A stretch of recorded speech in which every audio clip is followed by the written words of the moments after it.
Cade Mercer did not belong in a tux. The bow tie felt like a noose, the stiff collar like someone's hand pushing against his throat. The ballroom lights outside the dressing lounge glowed warm and golden through the frosted glass, but in here, under the humming fluorescent strip, his reflection looked like an imposter: broad shoulders, military short hair that refused to lie flat, a faint white scar slicing through his left eyebrow like someone had taken an eraser to his face and forgotten to color the line back in. He tugged the jacket again. It still felt wrong. Too soft. Too pretty. Armor should not shine like this. Before we jump back in, tell us where you're from. If this story moves you, please subscribe. Tomorrow, I have a special story for you. The door to the lounge creaked, and his 8-year-old daughter's face appeared in the gap like a sunrise breaking through clouds. "Daddy, you're taking forever," Lila whispered, as if they were sharing a secret instead of preparing to walk into the biggest charity gala in the city. Her dark hair, Ava's hair, his late wife's hair, had been twisted into a braided crown by her aunt earlier, tiny silver stars threaded through it. They winked whenever she moved. Cade's chest tightened with something that wasn't quite pain and wasn't quite joy. It was the sharp middle place he'd lived in ever since he'd come back from his last tour and found his world smaller, quieter, and infinitely more fragile. "Just adjusting the tie," he said. "How do I look?" Lila pushed the door wider and stepped inside, her silver dress swishing around her ankles, sneakers peeking out where there should have been patent shoes. She'd fought for the sneakers, and he'd caved, like he always did with her, eventually. She planted her hands on her hips, eyes narrowed in faux concentration. Like James Bond if he had more dad jokes and less hair. Cade snorted, the sound surprising him. It still felt strange to laugh without checking over his shoulder first, like someone might accuse him of forgetting. "Less hair," he said, running a hand over his cropped head. "Harsh critic."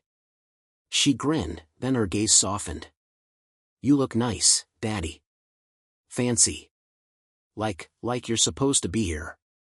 He didn't feel like he was supposed to be anywhere. Not anymore.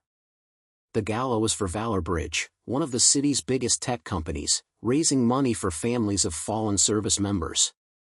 4 months ago, an email had landed in his inbox from a name he'd never expected to see there: Julian Caro, CEO of Valor Bridge, golden boy of the tech world, philanthropist, and the man whose company's encrypted comm software had saved Cade's team more than once overseas.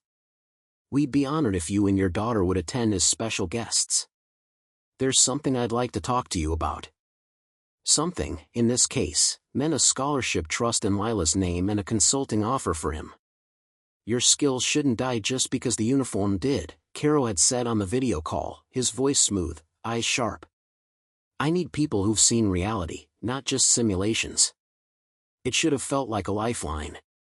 Instead, it felt like walking onto a battlefield without a map. "You ready, Bug?" Cade asked, forcing his mind back to the present. He crouched, fingers automatically checking the line of Lila's small blazer, the clasp of her charm bracelet, the one his unit had pooled money to buy when she was born. Each charm was a tiny engraved dog tag. Some of the names on those tags were gone now. Lila nodded, but he saw the way her fingers picked at the sequin clutch she carried. The gala was a lot. Noise, strangers, cameras. And since Ava's accident 2 years ago, anything new overwhelmed her faster. "We can leave whenever you want," he said quietly. "Doesn't matter if it's 5 minutes in or 3 hours. Say the word, and we're out." Her shoulders eased.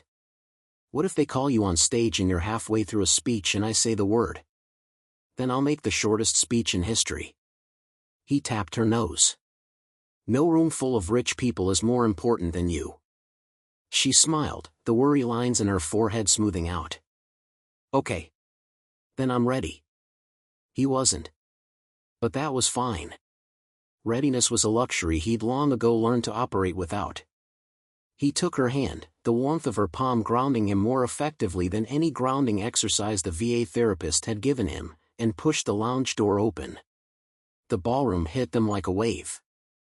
Crystal chandeliers spilled light over tables dressed in white linen and tall vases of lilies. The air hummed with conversation and clinking glasses. A jazz quartet in the corner worked through an improvisation that was just a little too lively, like they were trying to shout over a storm. Cade's eyes did what they always did, scanned. Entrances. Exits. Security positions. Possible cover. The habits were hardwired, the military training etched into his nervous system as deeply as his own name. He clocked 4 security staff in black suits with earpieces, 2 at the main doors, 1 near the stage, 1 roaming. 9 cameras, 5 obvious, for disguised and ornamental wall sconces. Servers moved through the crowd like a well-rehearsed unit, silver trays balanced effortlessly. He also clocked the things that had nothing to do with threat assessments. The way some guests' eyes lingered a moment too long on Lila's charm bracelet, then slid away apologetically when they saw his scar. The way older couples clasped hands when they passed a table displaying framed photos of soldiers, men and women in uniform, smiling at cameras they probably believed would capture them for futures that never came. And at the far end of the room, half turned away as he spoke to a cluster of donors, stood Julian Caro. He was taller than Kate expected, lean in a midnight suit that managed to look casual despite the cut probably costing more than Cade's truck.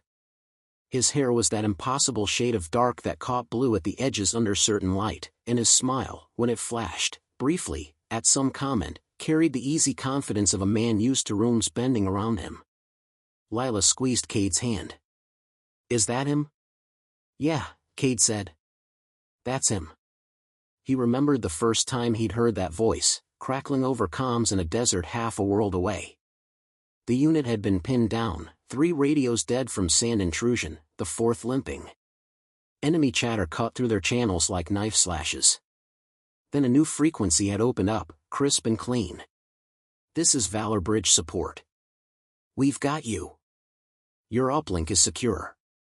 Cade's team had made it home from that op. Others hadn't, from other ops. The math of survival was cruel and rarely balanced. Carol looked up then, and their gazes met across the ballroom. There was a flicker, recognition, curiosity, calculation. Then the CEO was excusing himself from his conversation, moving through the crowd with purposeful ease. Cade's spine went a fraction straighter. Lila pressed closer to his side. "Sergeant Mercer," Julian said as he reached them, extending a hand. "I finally get to shake your hand in person." "It's just Cade now," he replied, taking the offered grip. The handshake was firm, dry, precisely the kind of handshake you'd expect from a man who had built an empire out of code and charm. "This is my daughter, Lila." Julian bent slightly, lowering himself to Lila's eye level in a way Cade appreciated more than he expected. "Lila. I'm Julian. You look like the star of the whole evening." Lila's fingers tightened on the clutch, but she managed a small smile. "My aunt said I look like a disco ball." "A very elegant disco ball," Julian said, straight-faced. A laugh puffed out of Lila, and some of the tension in Cade's chest unwound another notch. "Thank you for coming," Julian continued as he straightened. "I know events like this can be, a lot." His gaze flicked briefly to the scar in Cade's brow, then away without lingering. "But having you here matters. These people need to see who their donations actually touch. Not just numbers on a slide." "Appreciate the invite," Cade said. His voice came out steady enough that no one would have guessed he'd rehearsed that sentence in his head 3 times. "Lila's excited about the chocolate fountain." Lila gasped. "There's a chocolate fountain?" Julian smiled. 2, actually. 1 milk, 1 dark. I may have tested them for quality earlier." He leaned in conspiratorially. They passed. Lila looked up at Cade. "Can we find them?" "In a minute," Cade said. "Let's say hi like civilized people first." Julian chuckled. "Please, don't let me stand between a kid and melted chocolate. Just one quick thing." He reached into his inside pocket and pulled out a small envelope, the kind that looked too simple to be as heavy as it probably was. "This is for you," he said, handing it to Cade. "Details about the trust for Lila and the proposal we discussed. No rush. Read it when you feel ready." The envelope felt like a loaded weapon in Cade's hand. Thanks, he said. I will. Julian's gaze softened. I won't keep you. Tonight is supposed to be, not easy, exactly, but meaningful. If you need anything, flag down one of the staff. They're all briefed that you're guests of the house. He glanced at Lila again. Chocolate fountains are by the far left corner. Follow the smell of sugar. When he moved away, the space he left felt oddly colder. Lila tugged his sleeve. Can we go now? Kate exhaled. Lead the way, Bug.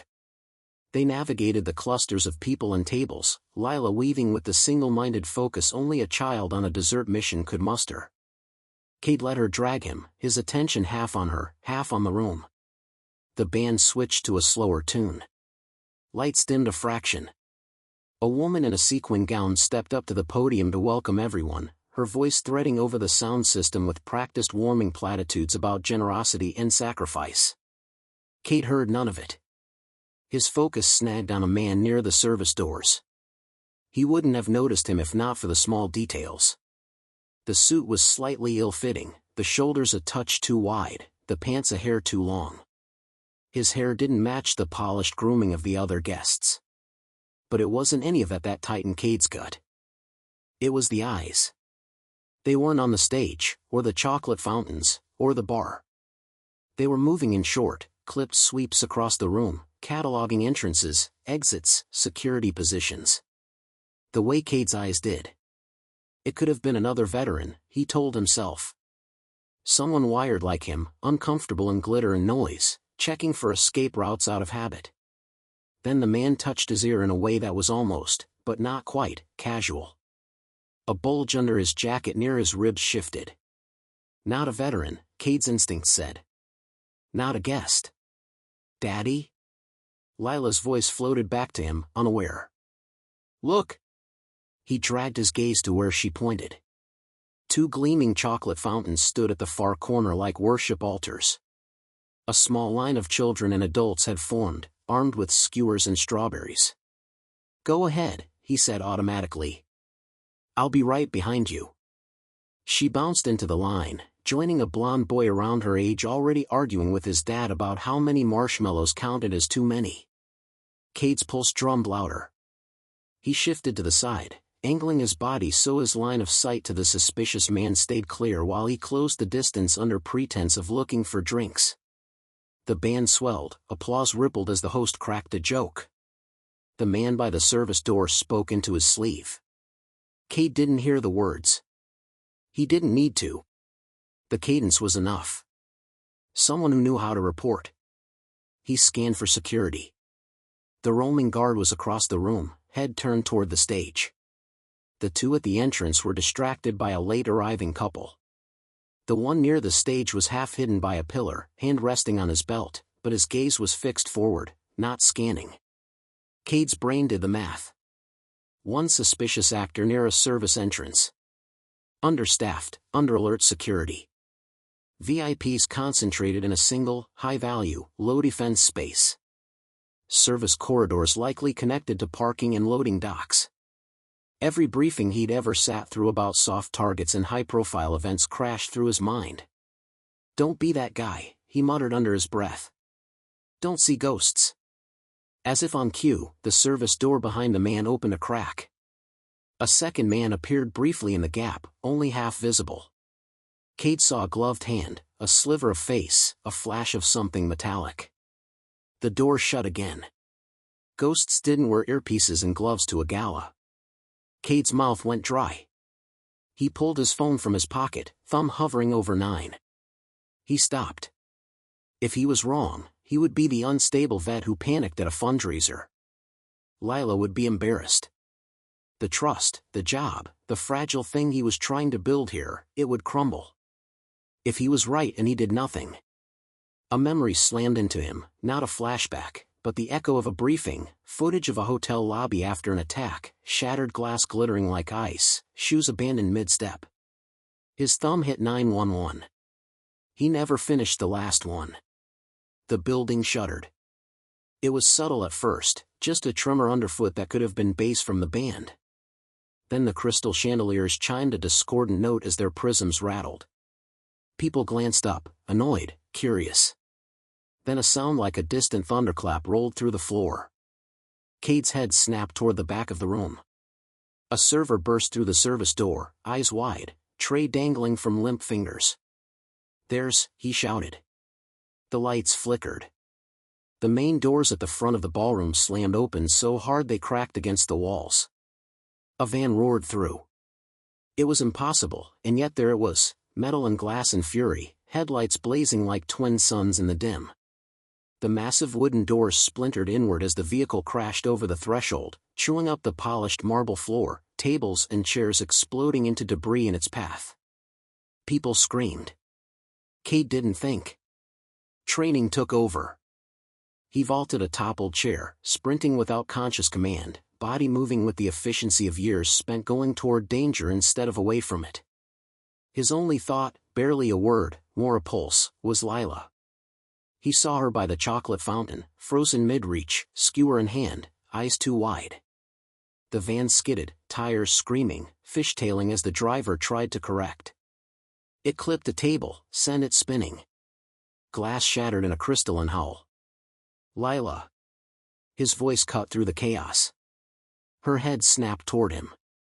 He saw the moment her paralysis broke. She dropped the skewer and ran. "Good girl." The van lost control completely. It slewed sideways, metal shrieking against marble. One of the chandeliers wrenched free from its moorings, swinging like a pendulum over the dance floor. Cade reached Lila as the vehicle careened toward the center of the room. He hit her from the side, scooping her small body against his chest and rolling behind a flipped banquet table just as the van slammed into the spot where she'd been standing seconds earlier. The impact sounded like an entire building collapsing. The floor jumped under them. Air punched from Cade's lungs. Lila's scream was a hot streak against his neck. He curled himself around her, making his body a shield while shards of glass and wood rained down on their refuge. Then, after an eternity measured in heartbeats, there was silence. Not complete, sirens wailed faintly in the distance, people sobbed, someone somewhere moaned in pain, but a stunned, hollow silence fell over the core of the room. Cade forced air back into his lungs. "Bug," he rasped. "You hurt?" Lila trembled against him. "My ears." Her voice shook. "They're ringing." "Good sign," he said. "Means they're still attached." He shifted back, checking her with quick, practiced hands. No blood. No obvious injuries. Her cheeks were streaked with chocolate and tears, and a small bruise was blooming on her forearm where he'd grabbed her, but she was whole. His heart, which had been a clenched fist in his chest, loosened fractionally. "Stay down," he said. "No matter what you hear, you stay behind this table. Got it?" Her fingers fisted in his jacket. "Daddy." "Say it." His tone left no room for argument. She swallowed hard. "Got it." He pried her fists loose gently and took her hands, pressing them to the edge of the tablecloth. "You see this line?" he asked. "This is your world. You don't cross it unless I come back and tell you to. If someone else tries to pull you, you scream your lungs out. Understood?" She nodded, tears pooling again. "Where are you going?" He looked over the table. The van sat at an obscene angle in the center of the ballroom, its front end crumpled against the stage stairs. Smoke coiled from the engine, acrid and thick. Tables lay in splintered heaps. A chandelier hung sideways, one end still anchored to the ceiling, the other digging into the floor like a fallen star. People crawled, stumbled, clutched one another. A woman in a red dress sat dazed, blood running down her temple. A security guard lay motionless near the door, one arm at an unnatural angle. The suspicious man from before was gone. The van's side door was closed. Cade's gut went cold. He knew this pattern. This wasn't just an attack. It was a breach. "I'll be right there," he told Lila, forcing his voice steady. "I promise. Count the stars on your bracelet until I come back." "There's 12, she whispered. Then count them again. He pulled himself up, using the table as leverage, and scanned for security. 2 of the guards were tending to injured guests. One was on the radio, shouting into his sleeve, eyes wide, breathing too fast. The last stood near the stage, gun drawn, pointing it at the van with hands that shook. No one was moving toward the vehicle. No one was treating it like what it was, a live threat. Cade moved.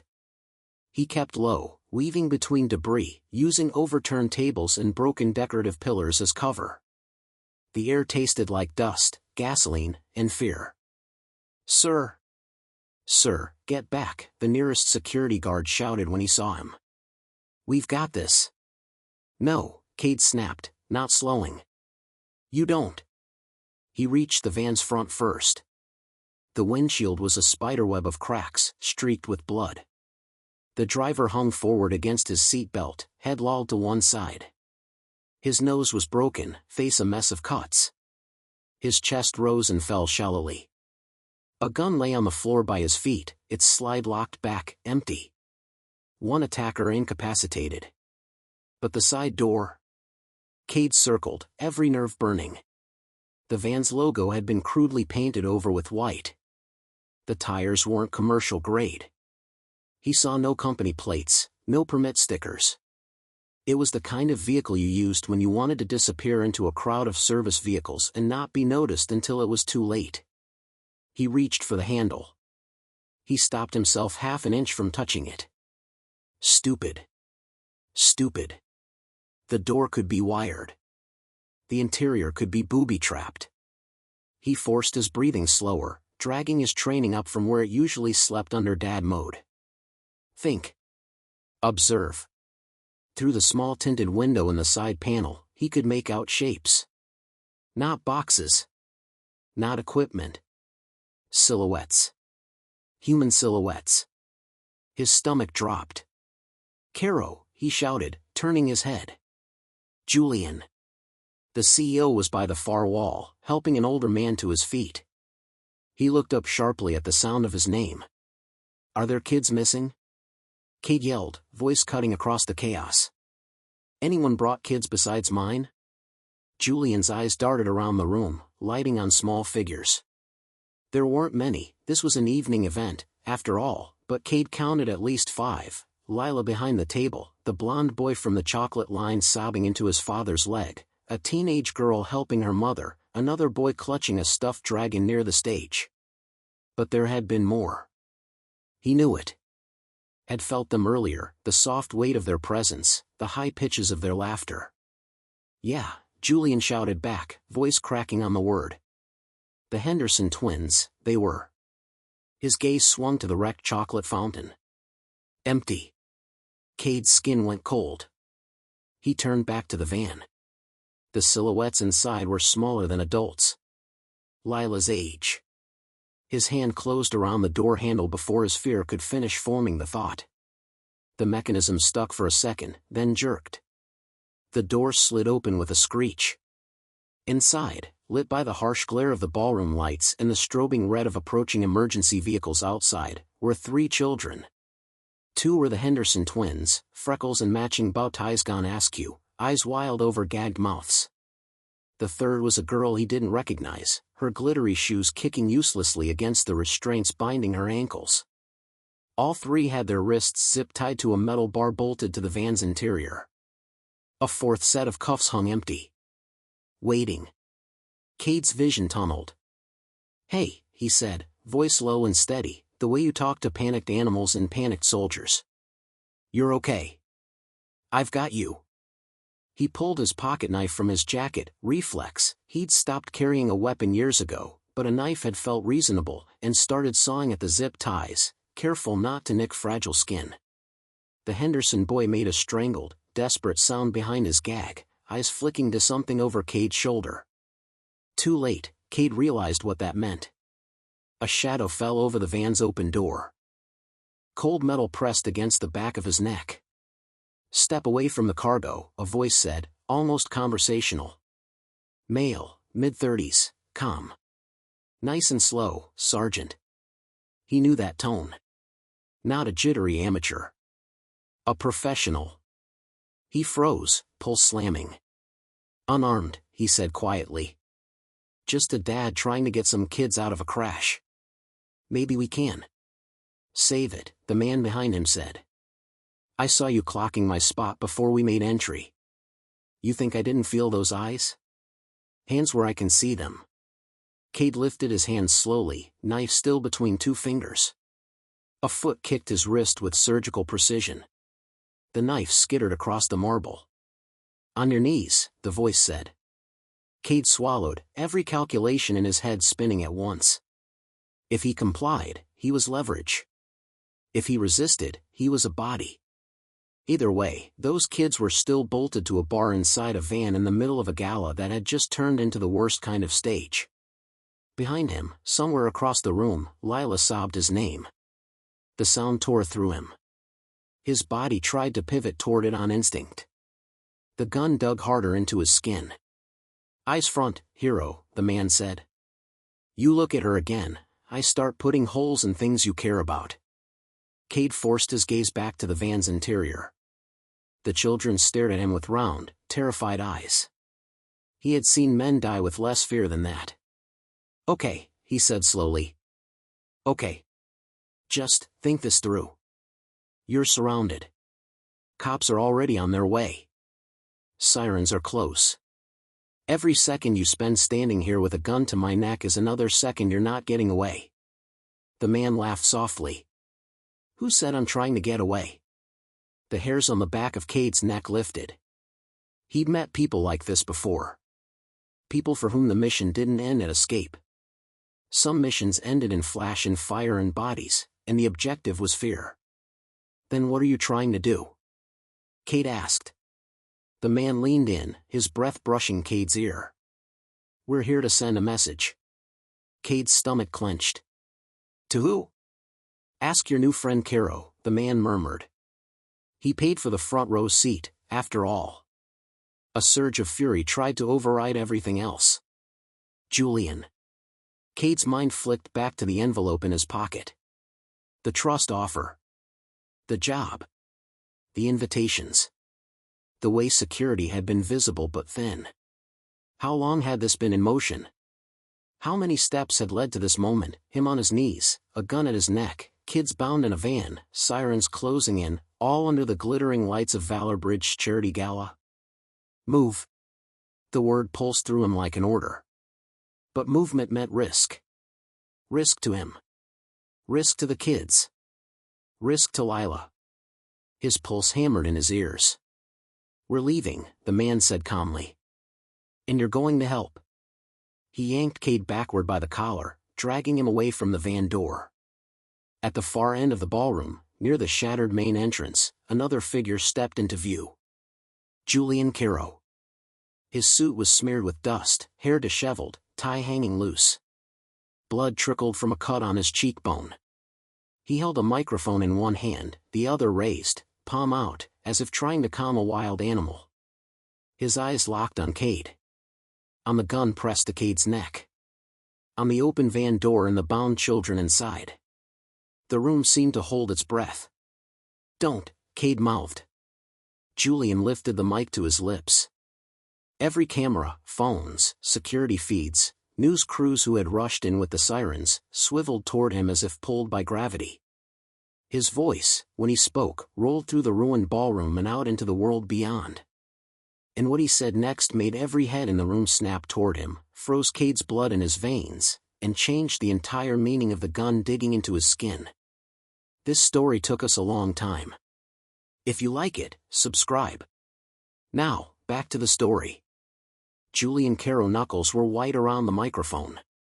Cade could see it even from across the ruined ballroom, even with a gun barrel pressed cold and certain into the groove at the base of his skull.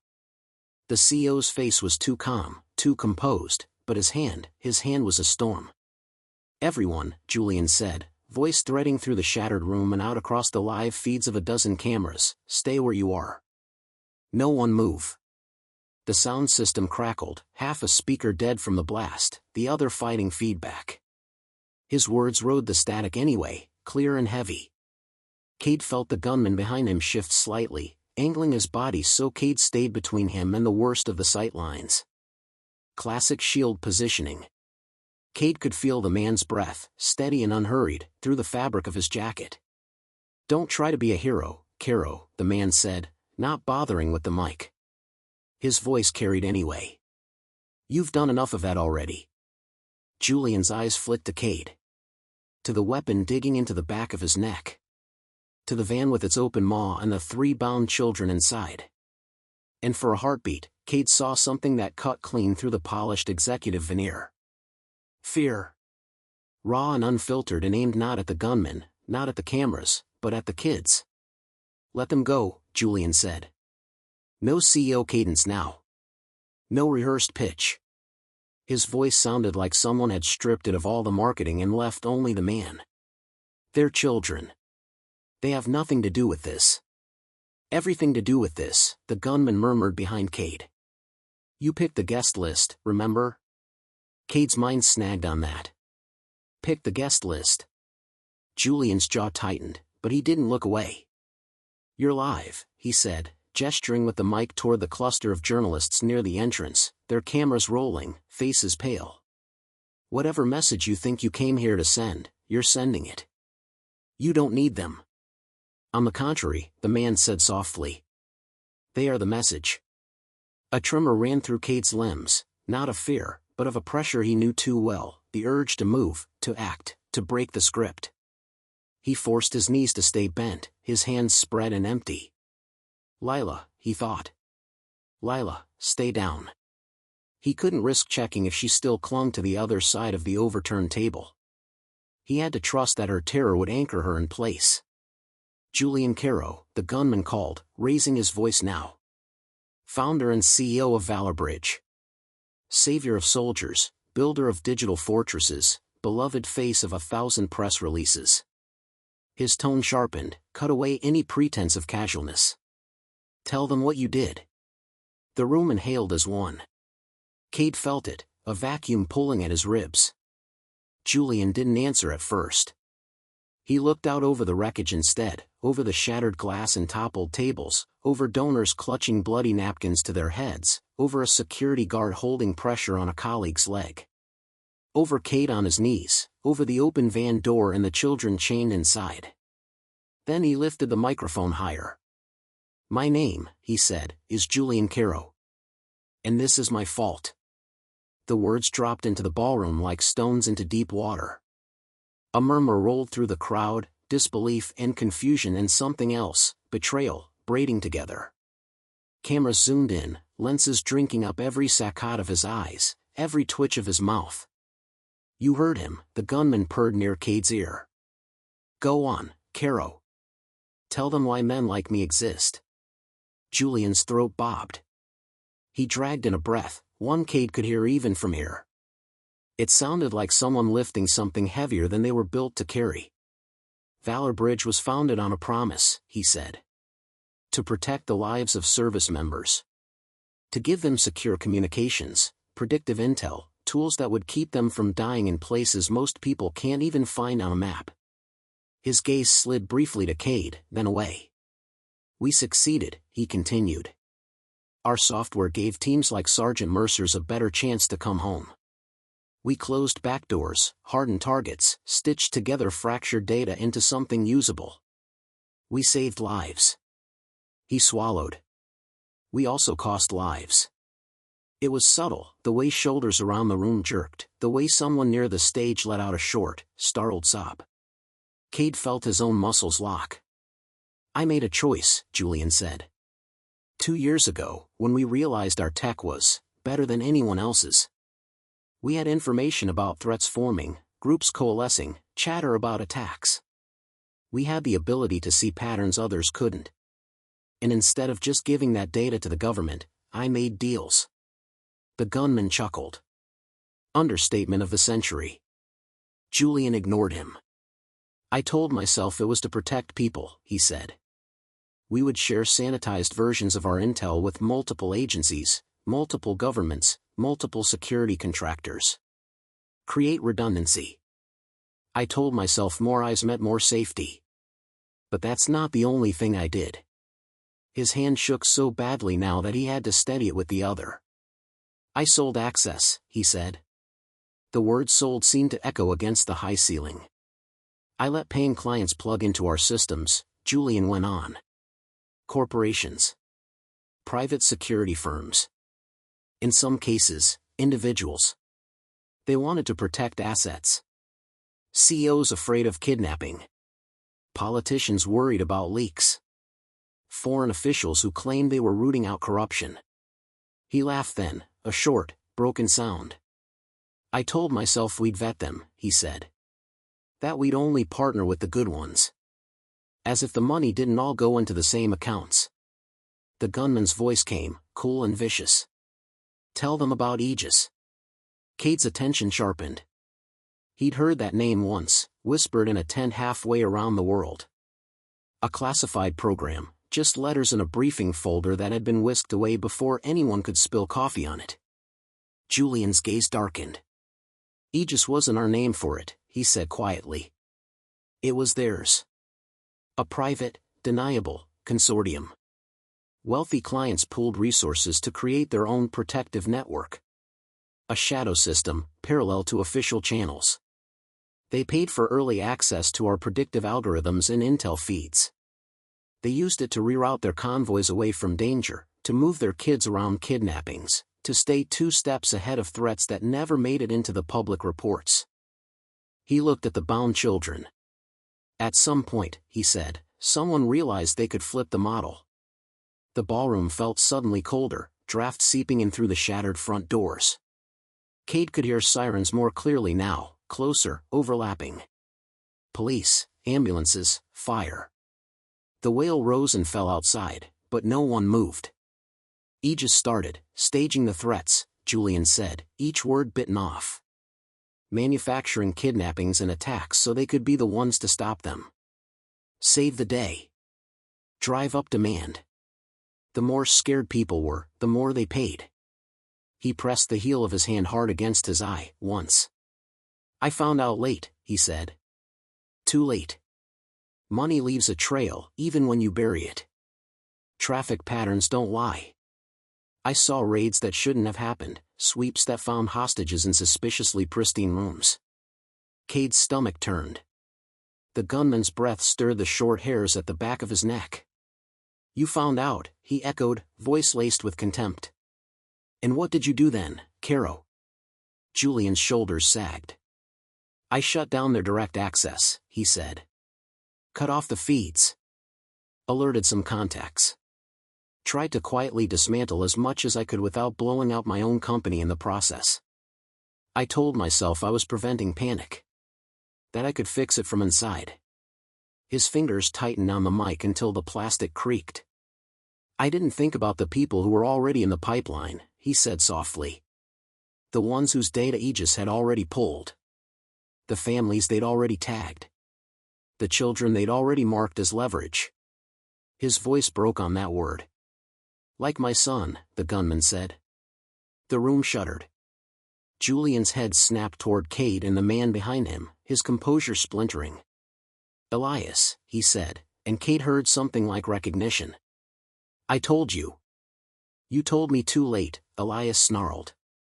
The barrel at Cade's neck dug harder, cold sliding into heat where it pressed the skin. "You sent me that sanitized little email weeks after my wife and boy got into that armored car based on your secure route," Elias said. "Weeks after they disappeared off the grid. Weeks after I got the first video. You remember the clip they sent me, Caro?" His voice stayed almost conversational, but Cade could feel the tremor coiled in it. "They used your software to track us. Your algorithms to predict where we'd think we were safe. Your blessed insights to find the exact moment my wife was alone with our son."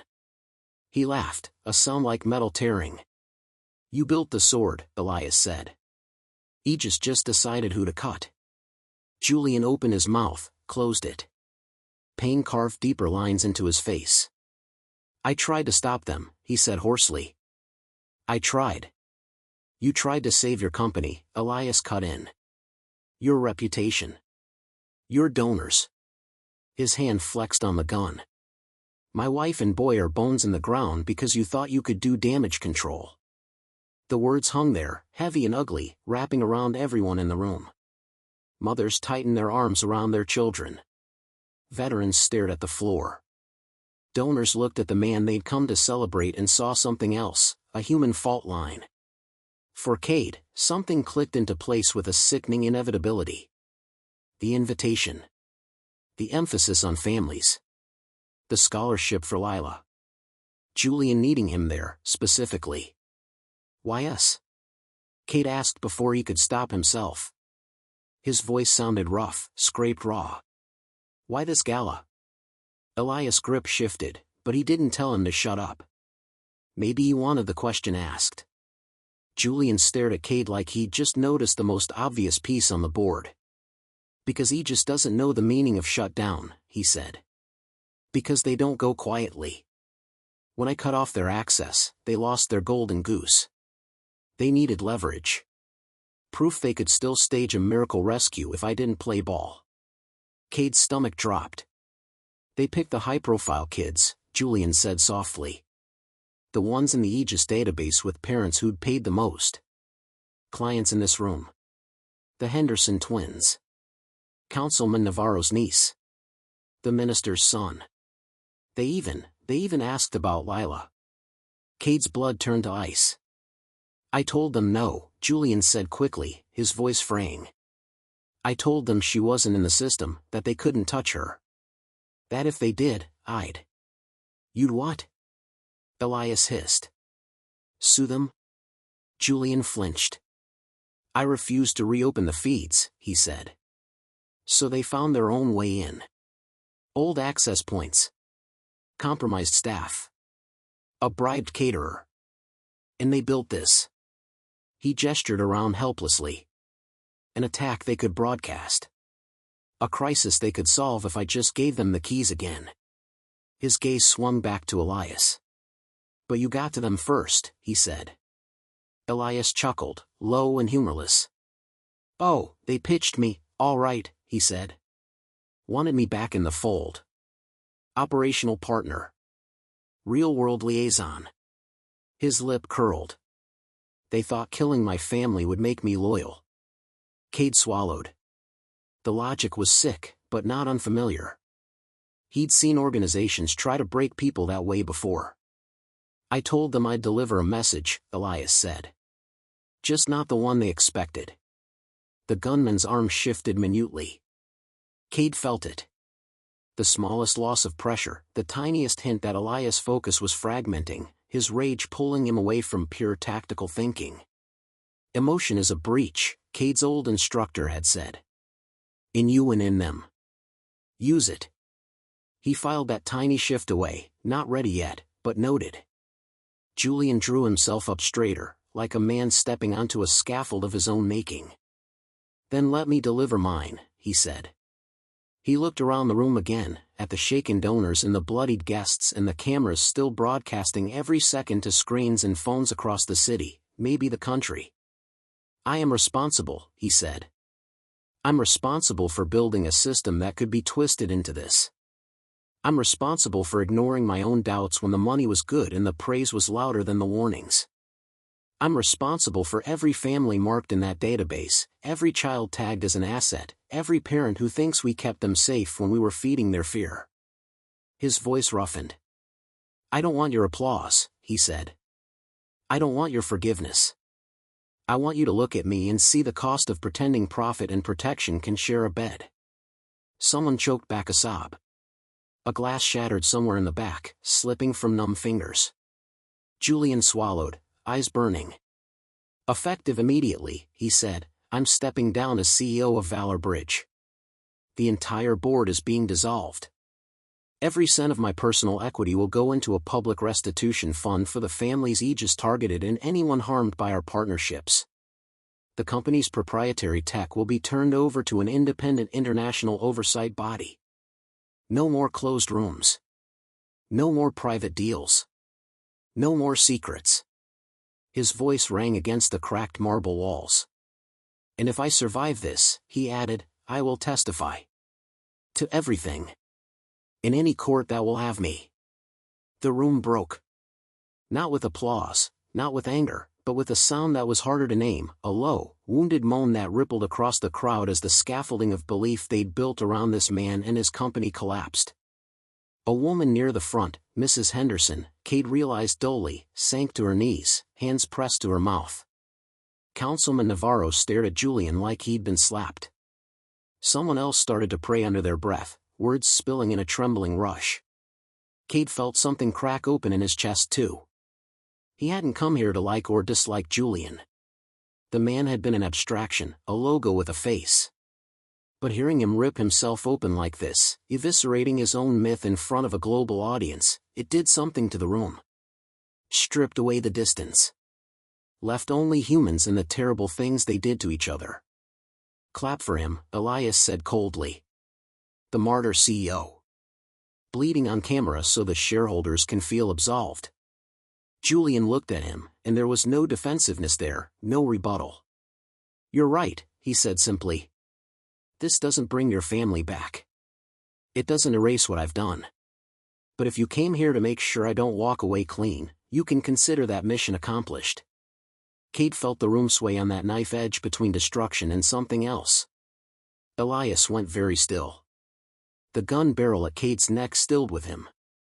For the first time since the van tore into the ballroom, Cade saw the man not just as a threat, but as what he had been before, a husband, a father, a person with nothing left but pain and purpose. What about them? Elias asked, voice suddenly raw.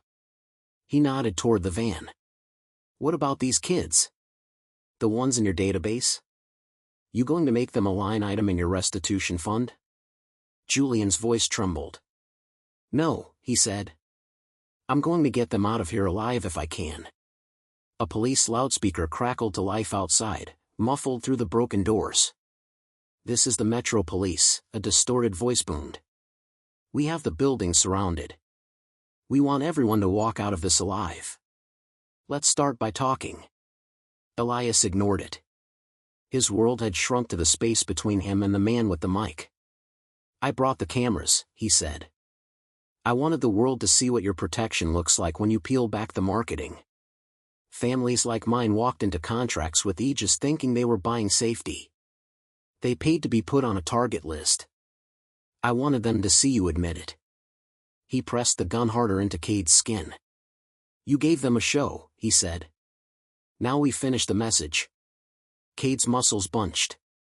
Let the kids go, Julian said quietly. Keep me. Keep him if you have to. He nodded at Cade. But open the restraints and let the children walk out. Every instinct in Cade bristled at that, keep me if you have to, but he knew why Julian said it. Hostage negotiations were about triage. Elias was silent for a long beat. You want to be noble, Caro? He asked softly. You want to be the sacrificial lamb on your own ruins? That's tidy. That's poetic. But that's not how this works. His breath brushed Cade's ear again, hot and shaking now despite his calm tone. You pulled a web of people into this, Elias said. Investors. Clients. Politicians. Officers. Families like mine. Families like his. The barrel tapped Cade's neck. You don't get to carry the blame alone. Everyone who benefited while we bled gets to watch this and know they're in the blast radius. Cade's mind raced. Blast radius. He looked at the van again, really looked. The engine smoked. The front end was crumpled, airbags exploded. The interior, beyond the children and the bar they were cuffed to, was cluttered but not empty, coils of rope, a duffel bag, a toolkit. In the center of the ceiling, near the dome light, there was a black box with a small, steady red LED. Not a manufacturer's part. His heart stumbled. Is the van rigged? He asked, keeping his voice low, angled just enough that hopefully only Elias and the closest few would hear. Elias' silence told him enough. It's not a big charge, Elias said finally, so softly Cade almost missed it. Just enough to make a point if they rush us. It's on a dead man switch. Cade's mouth went dry. Which you're holding? In my left hand, Elias confirmed. Thumb on the trigger. Clear plastic pellet switch, pressure-based. You know the type. Cade did. Release pressure and the circuit completes. No dramatic button press. Just absence. If you shoot him, Cade said under his breath, risking the smallest tilt of his head toward the police outside, you blow the kids. He pictured the snipers on rooftops, sight lines threaded through shattered windows, red dots hunting for a clear skull shot on a man whose hand they couldn't see. He had to assume negotiators were working on that outside, but inside, everything felt precarious, balanced on one man's exhausted tendons. Why tell me? Cade asked. Elias' breath hitched. Because you're the only one who looks like you understand what it means to hold a thing like this, he said. And because if I slip, you might be fast enough to make it mean something. Cade's heart hammered. Fast enough. He measured distances automatically. The length of Elias' arm. The angle of the gun. The probable placement of the detonator in his left hand, likely wired to something under his sleeve or palm. Too many variables. Not enough. His gaze snagged on the chocolate slick marble between them and the van. On the toppled tables, the hanging chandelier, the jagged pillar fragment leaning precariously near the stage. Colin, his old CO, would have said, "You can't win clean. So stop planning for clean."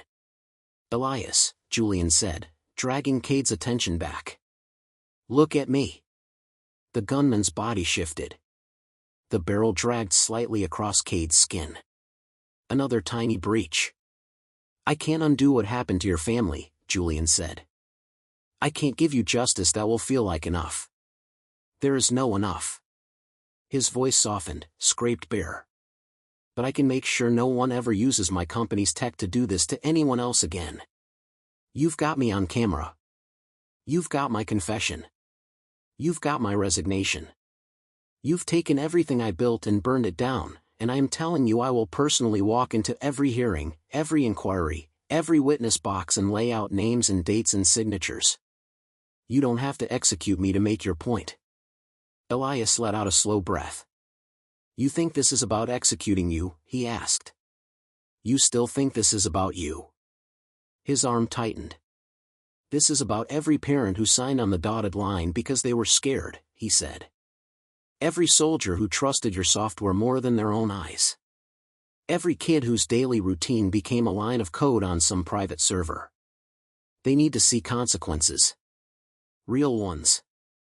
He shifted his weight.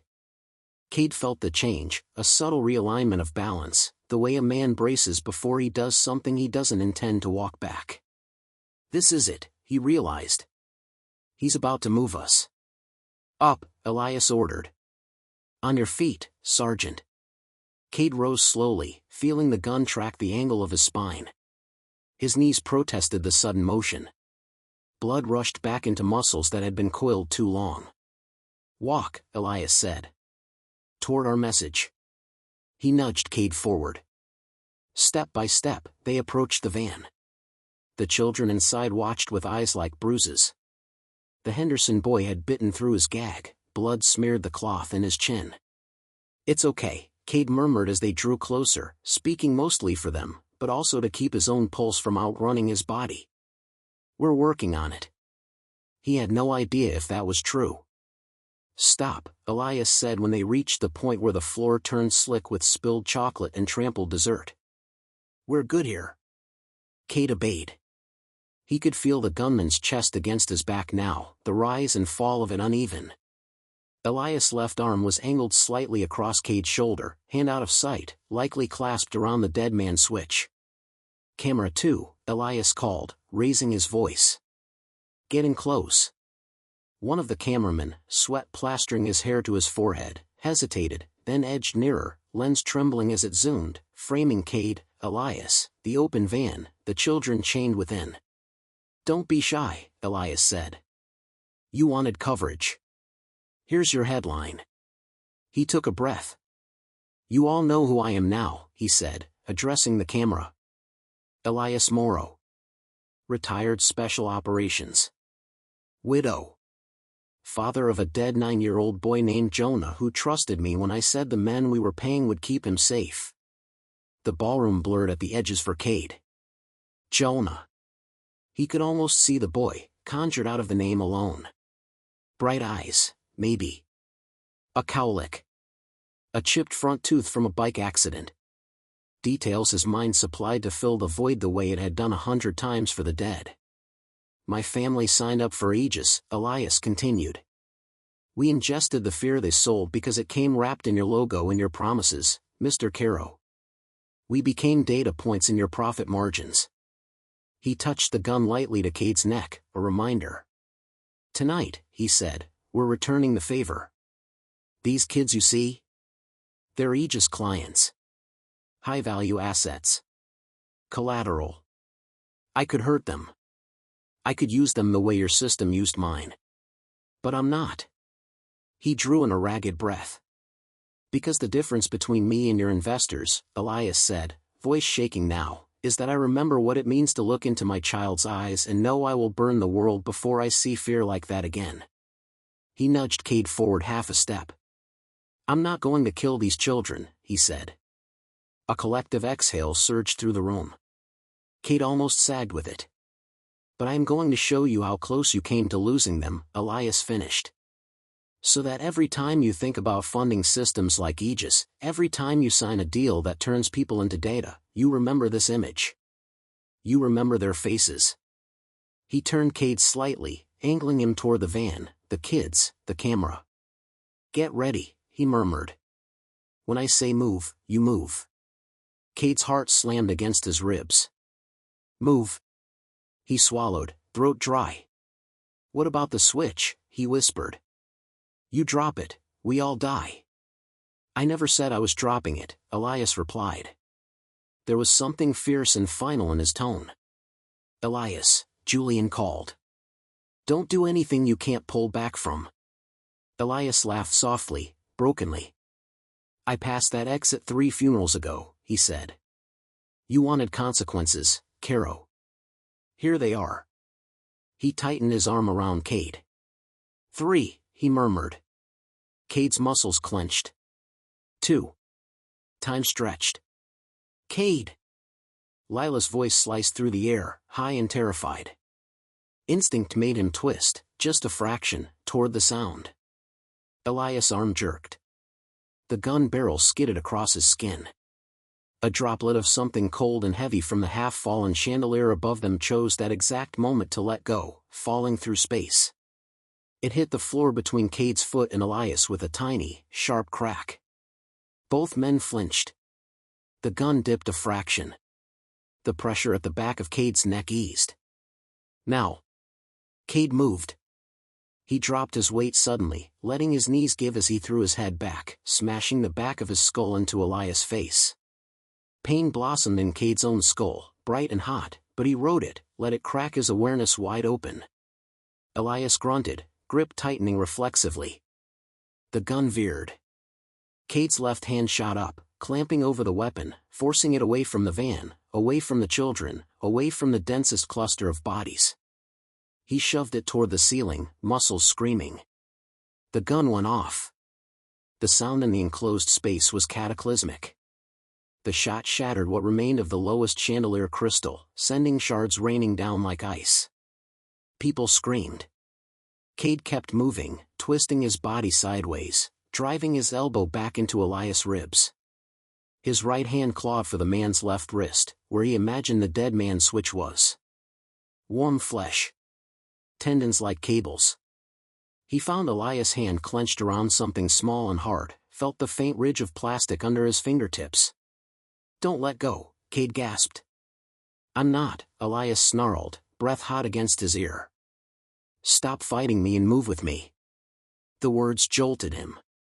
Move with me. Not the defiant last stand he'd braced for. Down. Elias shouted, suddenly not to Cade, but to the room. Everybody down. Cade followed the motion he felt coming rather than the one he expected. He let Elias' momentum carry them both sideways, into the slick chocolate. They crashed to the ground in a tangle of limbs, sliding.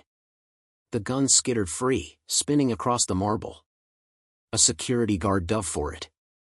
Cade's hand stayed wrapped around Elias' left, crushing it even as he realized Elias wasn't trying to break contact. He was clenching harder, as if terrified of his own thumb slipping. "Let go of me," Elias hissed. "Get the kids." Cade stared at him, breath ragged, inches from his face. Blood poured from Elias' nose where Cade's head had struck it. His eyes were clear, lucid, grief and determination warring there. "I told you," Elias said. "I'm not here for their blood. Go." Cade hesitated for half a heartbeat. Trusting a man who just held a gun to his neck felt like stepping off a cliff. But there was something in Elias' grip, white-knuckled, desperate, that matched the way his own hands had looked in other lives, in other fights, when holding back catastrophe. He let go. In 3 lunging strides, he was at the van. The Henderson twins flinched as he reached in. The girl he didn't know kicked instinctively, foot connecting with his wrist. "It's me," he said, forcing calm into his voice. "I've got you. I'm going to cut you free, okay? You're going to feel a tug. That's all." His fingers closed around his pocket knife where it had skated across the floor earlier, just within reach under the lip of the van. He flipped it open with a practiced thumb and started sawing through the zip ties. 1, 2, 3. Plastic gave with sharp snaps. The Henderson boy tore his gag off himself, gulping air. His sister clutched his arms so hard her nails left crescents. "Out," Cade ordered. One at a time. The boy scrambled toward him, knees tangled, nearly falling. Cade grabbed him under the arms and swung him out, setting him on shaking legs. "Run to the side door," he said, pointing to a gap in the wall where firefighters had begun to clear debris. "Find an officer in uniform and stay glued to them. Go!" The boy bolted. The girl followed. The third child, small, curls matted with sweat, stared at him, frozen. "Hey," Cade said gently. "You like piggyback rides?" She nodded, eyes enormous. "Good," he said. "Because you're about to get one." He cut her ties, scooped her up, and slung her over his shoulder in one motion. She clung to him, small hands digging into his lapels. "Lila," he shouted as he turned, voice hoarse. "Stay where you are." "I'm here," she sobbed back. "Daddy, I'm here." He wanted to look at her, to see her with his own eyes, but he couldn't resist the urge. A split-second glance. She knelt behind the overturned table exactly where he'd left her, white-knuckled hands clamped on the tablecloth line. Her face was tear-streaked, but she was whole. His entire body exhaled. "Good girl," he called. "Don't move." He pivoted, scanning for Elias.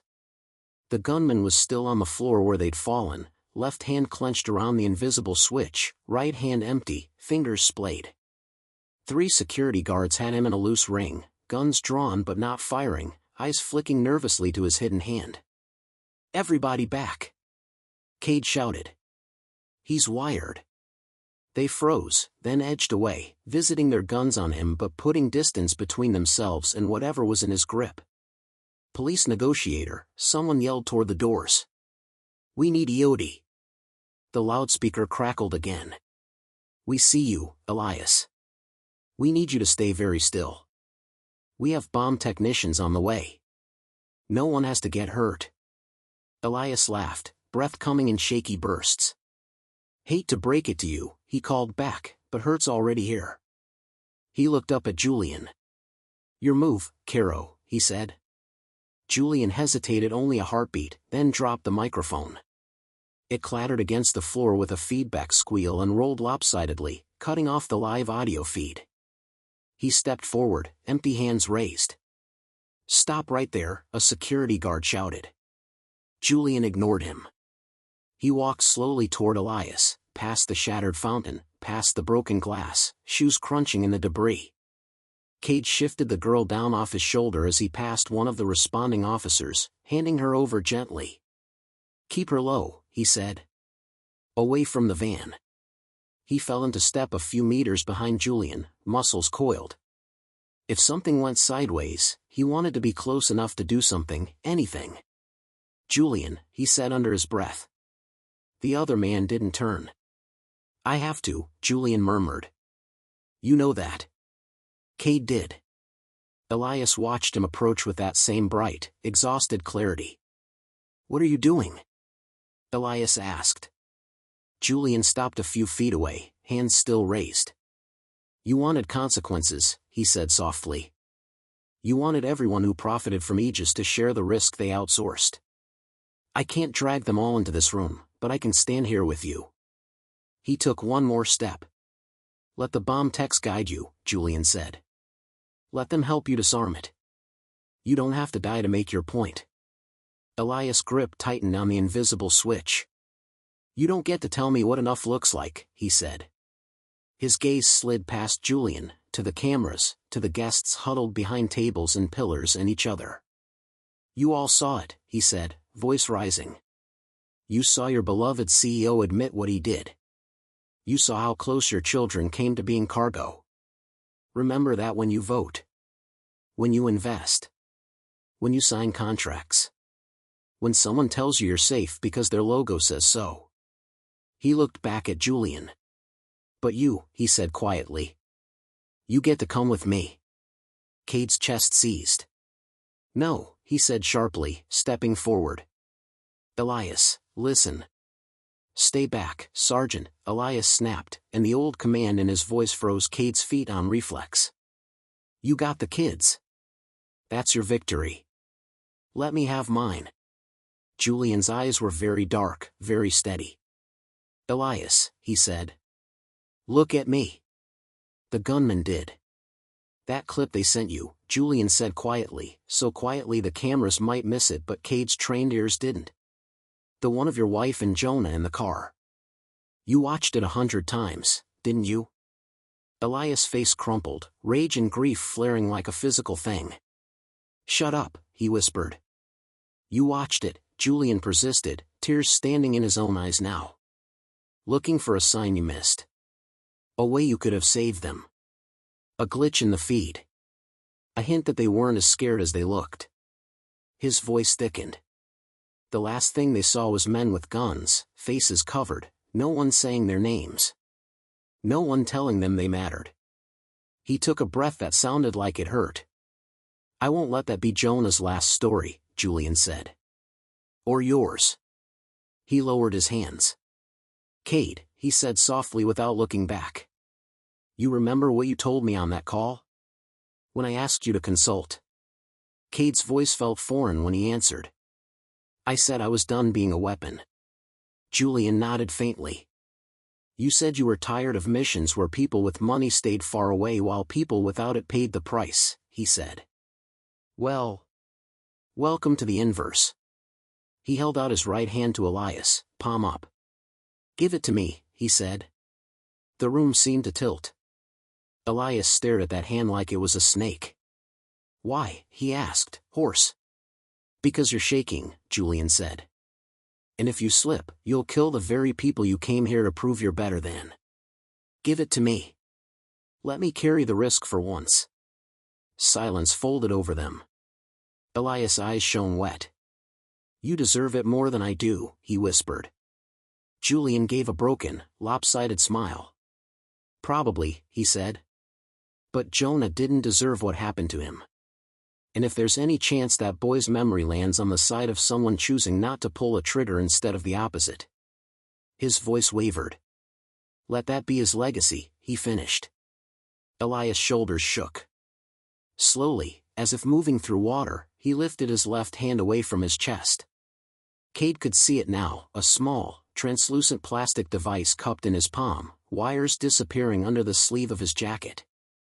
His thumb was pressed down hard on a pliable center. "Don't drop pressure," Cade warned instinctively. "Transfer it." Julian extended his hand farther. Their eyes locked. Carefully, trembling so hard his fingers blurred, Elias shifted his thumb until Julian's took its place. The moment their skin met, something in Elias broke. A sob tore out of him, so loud and raw it sliced through the ballroom. Julian's own hand shook, but he held the device steady, muscles taut. "I've got it," he whispered. "You can let go." Elias' fingers unfurled. For the first time in God knew how long, his hands were empty. He stared at them like they belonged to someone else. "EOD," a voice shouted. "We're in." Two bomb technicians in heavy vests and helmets moved forward, slow and sure, their eyes on the device cradled now in Julian's shaking hand. "Sir," one of them said, voice calm, professional. "I'm going to kneel in front of you. Keep your thumb exactly where it is and describe what you're feeling." Julian nodded jerkily. "I've got it," he said again. Cade let out a breath he hadn't realized he'd been holding. It wasn't over. It was nowhere near over. But the kids were out of the van. The gun was on the floor. The switch was in the hands of a man who had finally chosen to stand inside the blast radius instead of behind the glass. Elias' eyes found Cade's. "Get your girl out of here," he said softly. Cade swallowed. "You coming?" he asked before he could stop himself. Elias looked down at his empty hands, then at the blood staining his knuckles. "Doesn't feel like it," he said. Police moved in then, slow and careful, cuffs at the ready. They approached Elias like he was still wired, which in a way he was. He didn't resist when they pulled his arms gently behind his back. "Be gentle," Cade heard himself say. He saved more lives than he risked tonight. A young officer glanced at him, jaw tight. "Tell that to the judge," he muttered, but his grip eased a fraction. Cade backed away, heart pounding, every nerve cartoonishly aware of the small, shaking weight of his own daughter when he finally let himself scoop her into his arms. Lila clung to him like she might fall through the floor if she didn't. "You left the line," she sobbed into his neck. "You said not to leave the line and you left it in the van and the loud bang." "I know," he whispered, burying his face in her hair, inhaling the scent of sugar and sweat and the faint floral of her aunt's shampoo. "I'm sorry. I had to. I had to help those kids. I thought you were gonna die," she choked. He squeezed his eyes shut. "So did I, Bug," he admitted. "So did I." They held onto each other while bomb techs worked on the device and medics swarmed the injured and reporters whispered breathless into their cameras about confessions and dead man switches and an ex-military dad who'd torn open a van in the middle of a gala to get to the children inside. An hour later, the ballroom looked like something out of a different world. The sirens had faded, replaced by the steady hum of generators and the crackle of radios. Emergency lights cast everything in blue-red pulses. The dead man switch, safely encased now, had been carted off in an armored container. The van was being winched away, chains groaning. Paramedics had cleaned Cade's scalp, noting the blooming lump at the back of his head with professional sympathy. "Concussion," one had said. "Mild, if you're lucky. No sleeping for you tonight, champ." "I have an 8-year-old, Cade had replied. "I don't sleep anyway." They'd smiled at that, but their eyes had lingered on his scar, reading the rest of the story written there. Now he sat on a folding chair near the remains of what had once been a side buffet table, Lila wrapped in a gray blanket in his lap. Her fingers toyed with the charms on her bracelet, counting and recounting them. 12, she whispered under her breath. Still 12. Julian stood a few yards away, flanked by 2 detectives and a woman who radiated federal energy despite the lack of obvious ID. His tie was gone. His shirt was blood-speckled. His thumb, now bandaged, still twitched periodically, phantom pressure-seeking plastic that was no longer there. Cade watched him answer questions, voice low, movements small. Eventually, the woman in the dark suit broke away and approached Cade.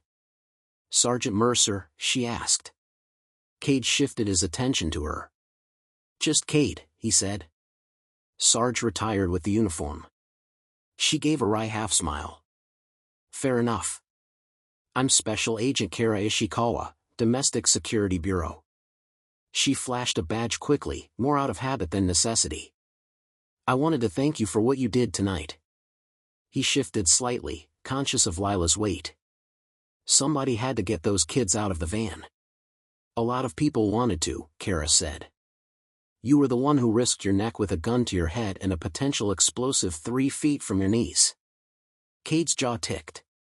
Elias chose not to press that switch, he said. He could have taken us all with him. Kara's eyes flicked to where Elias sat now, hands cuffed in front of him, flanked by officers. His head hung, nose bandaged, expression hollow. We'll take that into account, she said. But there's going to be a lot of fallout. For him. For Caro. For Aegis. Lila's fingers tightened on Cade's shirt. What about us? She asked, voice small. Are we in trouble? Kara softened. No, sweetheart, she said. You two are going home. We might ask your dad some questions later, but for tonight, you're done. She hesitated. Mr. Caro asked if he could speak to you before you go, she added to Cade. I told him I'd ask. You don't have to say yes. Cade looked down at Lila. What do you think, Bug? He asked softly. 5 minutes? Then we get pancakes on the way home. Her eyes were rimmed red, lashes clumped from tears. With chocolate chips, she said hoarsely. With chocolate chips, he agreed. She considered, then gave a tiny nod. Okay. 5 minutes. Kara nodded. I'll bring him over. Julian approached a moment later, moving like an old man. Up close, he looked worse. The cut on his cheek had been butterfly taped, but dried blood still crusted in his hairline. His eyes were dark-circled, hollow. Hey, he said quietly. He stopped. Whatever speech he'd rehearsed clearly died somewhere between his brain and his mouth. Lila, he said instead, kneeling so he wasn't looming. I am so sorry you had to go through that tonight. She stared at him for a long moment. You invited us, she said finally. The words weren't angry. Just factual. But they landed like blows. Julian flinched. I did, he said. I invited you because I thought it would be good. To honor your mom. To show people what their donations do. I didn't know what Aegis had planned. But I should have known. And I will spend the rest of my life trying to make that right. Lila studied him, then looked at her dad. Do you believe him? She asked. Cade looked at Julian. The man's gaze met his, unflinching, and for a moment they were back in that desert years ago, only this time the uplink was a trembling thumb on a piece of plastic, and the lives on the line weren't just soldiers in helmets, but children in party shoes. I think he's trying, Cade said. Lila seemed to weigh that. Okay, she said at last. Then I'm mad at you, but I don't hate you. Something in Julian's expression loosened, then crumpled. Fair, he whispered. He looked at Cade. They're going to take me into custody, he said. Between the confession and the device and the Aegis files I'm about to hand over, I'll be lucky if I see daylight again before I'm 50. There was no self-pity in his tone. Just weary acceptance. I meant what I said, he continued. About the fund. About testifying. About dismantling what we built. Cade nodded slowly. I believe you, he said. Doesn't mean I'm not furious you let it get this far. Julian let out a breath that was almost a laugh. Join the club, he said. Look, this is going to get messy. There are going to be hearings, investigations. People are going to come out of the woodwork trying to spin this. Aegis wasn't just some rogue ensemble. It had friends. Deep ones. Kara cleared her throat softly in the background, as if to confirm. Julian swallowed. There are going to be more Elias Moros, he said quietly. People hurt by what we did. Angry. Scared. Some will want justice. Some will want blood. I can't blame them. But if this turns into a war between the people who built the system and the people it hurt, more kids are going to end up in vans. Cade's jaw set. You think I can stop that? He asked. Julian held his gaze. I think you're one of the few people in this mess who knows what both sides look like, he said. You know what it is to follow orders and what it is to live with the fallout. You walked into a live threat tonight to save strangers' kids, and you still found room in your head to see the man holding the gun. Kate's mind flashed back to Elias' empty hands, to the tremor in his voice when he'd said Jonah's name. You want me to do what, exactly? Kate asked, wary. Julian hesitated. I don't know yet, he admitted. I don't even know what pieces will be left on the board once the government is done shaking the tree. But I know this, people are going to try to make you a symbol after tonight. Hero dad. Ex-military guardian angel. They're going to slap you on talk shows and magazine covers if you let them, use you as a feel-good story to soften the blow of what they learned. He leaned in slightly. Don't let them, he said. If you're going to be a story, make it one that forces them to look at the whole picture. At the systems and the people and the choices that led here. Not just the moment you crashed into that van. Cade's skin prickled. I didn't crash into it, he started, then stopped himself. He could already see the headlines spinning in editors' heads. The version of events that would be trimmed and polished until the only thing anyone remembered was the image of a scarred veteran throwing himself at a threat and a noble CEO confessing his sins. Media's going to do what media's going to do, he said. I can't control that. No, Julian said. But you can choose where you stand when the dust settles. You can pick which rooms you walk into. Which questions you answer. Which families you sit with when the cameras aren't there. He hesitated. And if, he added slowly, you ever decide you want to help figure out how to build something better from the wreckage of Valor Bridge, there will be people who listen to you because of tonight. People in oversight committees. In law enforcement. In tech. People who would have ignored you yesterday. Cade stared at him. You offering me a job from a holding cell, he asked, incredulous. Julian gave a tired, crooked smile. Think of it as an IOU, he said. If they let me near a keyboard again, I'd rather the first number I dial is yours than Aegis's lawyer. Lila tugged on Cade's sleeve. Daddy, she whispered. I just want to go home. Cade's entire being lurched toward that. He stood, shifting Lila more securely into his arms. One thing at a time, he said. Tonight I'm taking my kid home and giving her more sugar than is medically advisable. Tomorrow. I'll think about what being a story means. Julian nodded. That's all I can ask, he said. For what it's worth, thank you. For saving those kids. For saving me, whether you meant to or not. Cade's throat tightened. I didn't do it for you, he said. I know, Julian replied softly. That's why it matters. Kara cleared her throat again, more pointed this time. Time's up, she said gently. We need to get Mr. Caro downtown before the networks start playing tug-of-war with him. Julian rose. Goodbye, Lila, he said. She looked at him, then nodded once.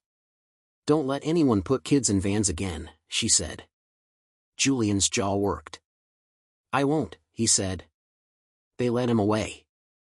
Elias watched him go, something like grim satisfaction and bone-deep sorrow mingling in his gaze.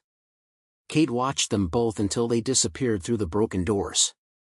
Then he turned and walked the other way, toward the service exit, toward the cool night air and the faint, greasy smell of the food trucks that had parked a block away for the gala. The diner 3 miles from the convention center looked exactly like every other late-night diner Cade had ever known, neon sign humming, linoleum scuffed, coffee burnt just enough to be honest. Lila sat in a booth across from him, blanket puddled beside her, fork in hand. Her chocolate chip pancakes were cooling into a syrup swamp she'd mostly stared at so far. Do you want to talk about it? He asked carefully. She stabbed a pancake piece, then paused. I didn't like the van, she said. Me neither, he replied. I didn't like the man with the gun, she added. Me neither, he said again. She chewed thoughtfully. I liked when you ran, she said. Even though it was scary. He blinked. You did? She nodded, swallowing. Everyone else was screaming and falling in, and just being loud, she said. You were, like when the house is messy and you start cleaning and you don't talk, you just do. He huffed out a breath that was almost a laugh. That's one way to describe it, he said. She took another bite. Are you a hero now? She asked suddenly. The question landed like a weight on the table. He stared at his own plate, eggs congealing, toast untouched. I don't feel like one, he said. But everyone was looking at you, she insisted. The police lady. The news people. Mr. Caro. They all looked at you like, she groped for the word. Like the firefighter in that movie. The one who carried the kid out of the burning building. He exhaled slowly. Heroes are just people who were standing in the wrong place and didn't run, he said. Tonight that was me. Next time. I hope there isn't a next time. She mulled that over, then squinted at him. What about the man with the dead boy? She asked. Is he bad or half bad? Cade's chest tightened. Elias? She nodded. He thought of the gun at his neck. The children chained in the van. Jonah's name. The way Elias' hands had shaken when he handed over the switch. He did bad things, Cade said slowly. He hurt people. He scared you. He nearly, his voice snagged. He nearly did something he couldn't take back. He met her eyes. But he also stopped, he said. He made a choice not to hurt you. He gave me the chance to get those kids out. People can be both, Bug. Not just one thing. She pushed a pancake piece around. So, half bad, she decided. Half good. Yeah, he said softly. Something like that. The bell over the door jingled as a couple stumbled in, laughter trailing with them. The TV in the corner murmured, volume low, looping footage of the gala, the van crashing through the doors, people running, the shaky phone video of Cade pulling kids from the wreck, Julian standing with a mic amid the chaos. Breaking news out of our city tonight, the anchor intoned. A charity gala turned into a hostage crisis when a van breached the main ballroom of the Valor Bridge Foundation event. Authorities confirmed that 3 children were taken hostage and later rescued, thanks in large part to the actions of an ex-military single father, Cade Mercer. Lila's head snapped up. That's you, she whispered. Cade sighed. Yep. On screen, they replayed the clip again, slower this time. Someone had circled him in red. The banner at the bottom of the screen read, Hero Dad vs. Tech Tyranny? Live at 11. Oh, come on, Cade muttered. Lila giggled weakly. You're famous, she said. Famous is just strangers know your face, he replied. Doesn't mean they know anything that matters. He considered asking the server to change the channel, then let it go. The story was out there now. Turning off one TV wouldn't stop it. The anchor's voice shifted to a different tone. In a stunning twist, she said, Valor Bridge CEO Julian Caro took the microphone during the crisis and issued an unprecedented on-camera confession, taking responsibility for a controversial private security consortium called Aegis and announcing his resignation. Legal experts are already calling it the speech that broke the room and potentially his own defense. They cut to a legal analyst speculating about charges. Cade tuned it out. His phone buzzed on the table. He glanced at the screen. Unknown number. He almost ignored it. Then he thought of Kara Ishikawa's card in his pocket. Of Julian's plea. Of Elias' empty hands. Stay put, he told Lila. She rolled her eyes faintly. Where am I going to go? Fair, he said. He answered the call. Mercer, he said. There was a brief crackle, then a voice he didn't recognize. You don't know me, the man said.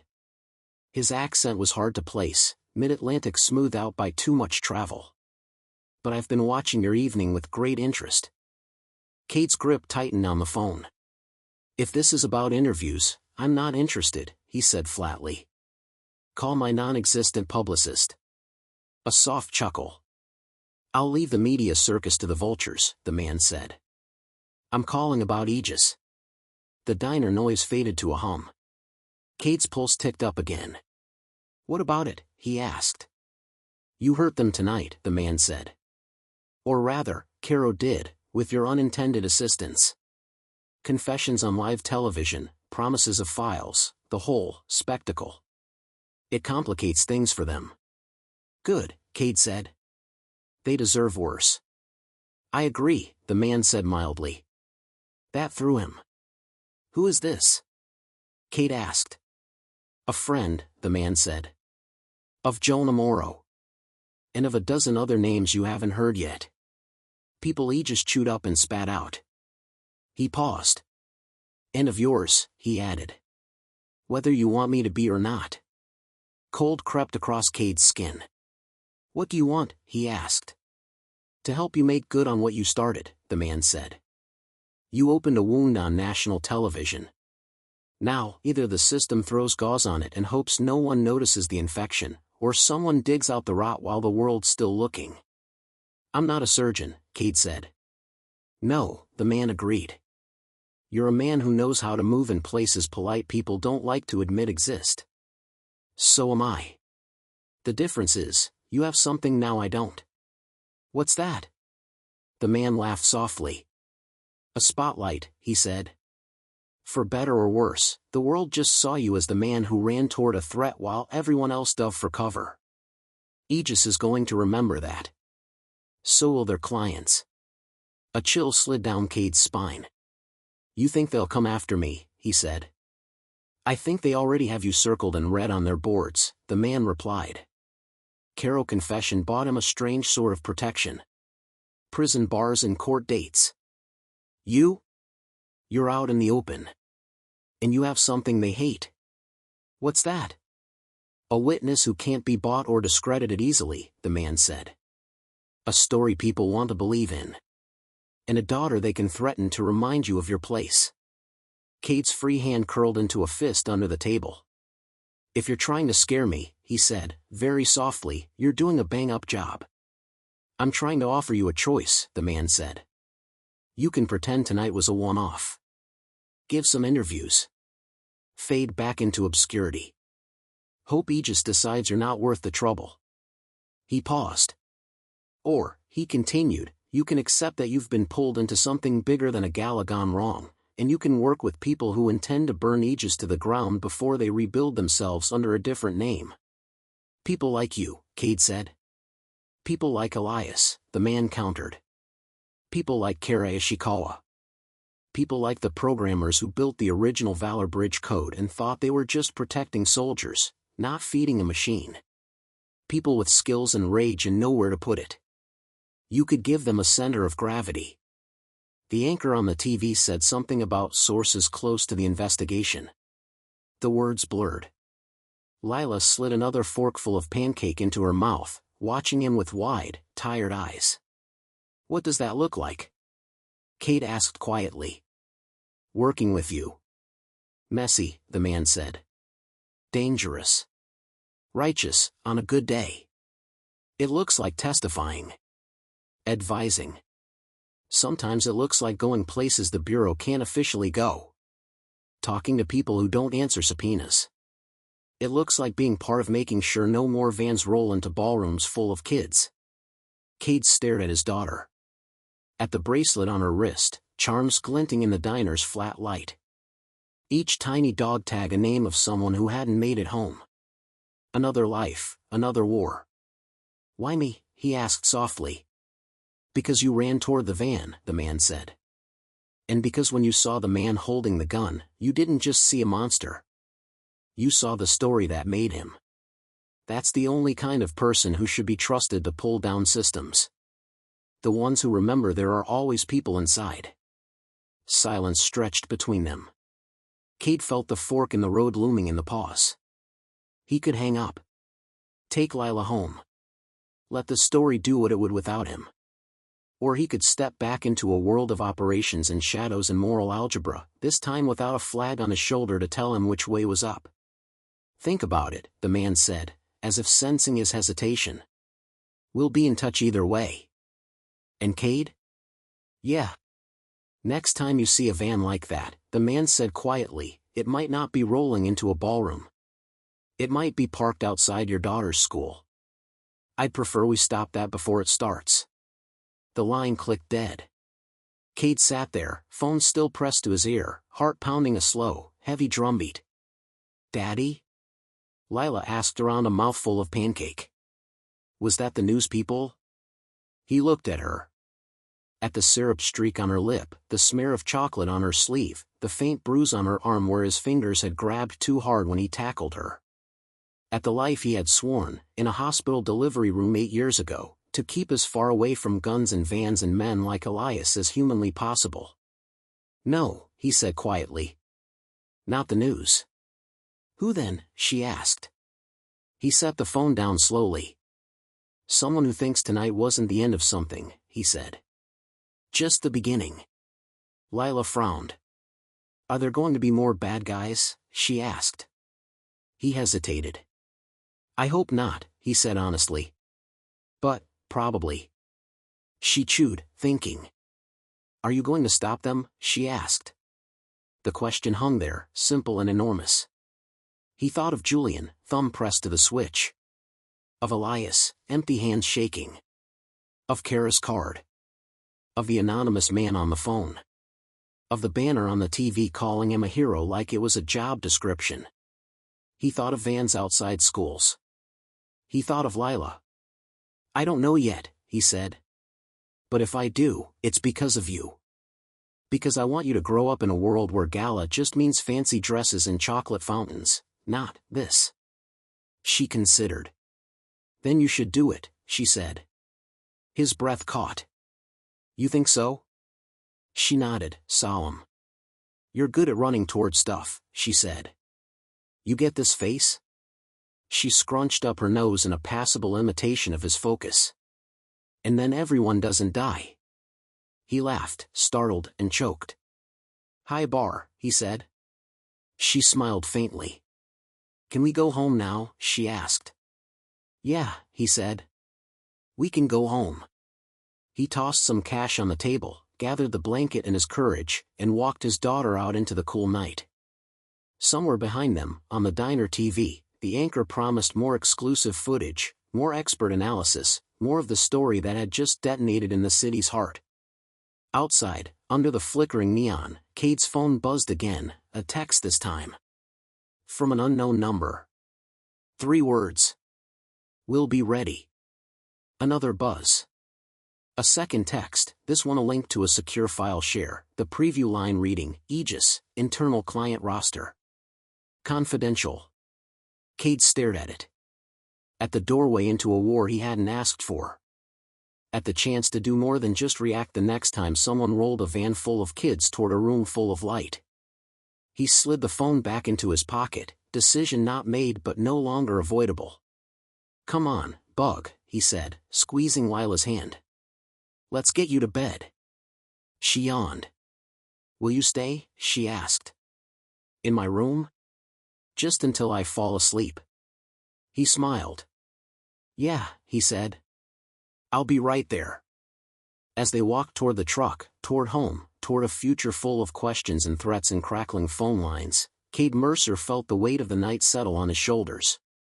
He also felt something else, small and insistent, like the first note of a song he hadn't decided to listen to yet.